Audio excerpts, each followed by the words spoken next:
So, a couple of months ago, we interviewed an Egyptian girl whose name is Dana Musa. She's the creator of a movement called Clean Up Giza. Yeah.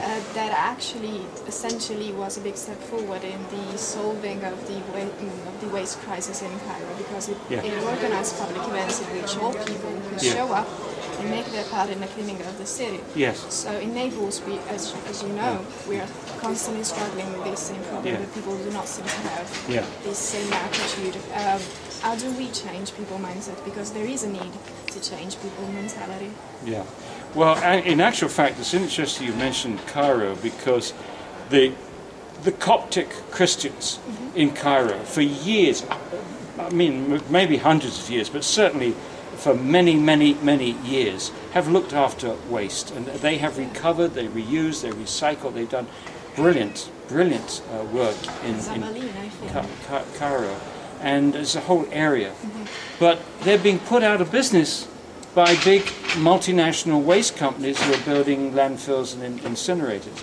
And this is also true in nearly every developing country and developed countries like Brazil, Philippines, India, where you have people that scavenge the landfills. And they're doing a fantastic job, but a dangerous job. And what we need, and the tendency is for people to get rid of these people.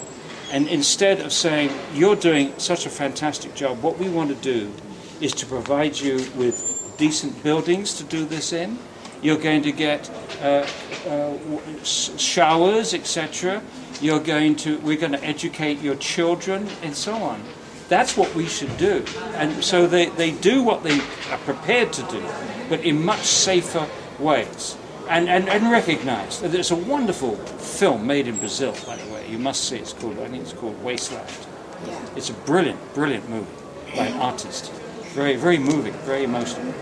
But the rag pickers are a huge part of the economy in these countries, and we're throwing them away, and we shouldn't. So let's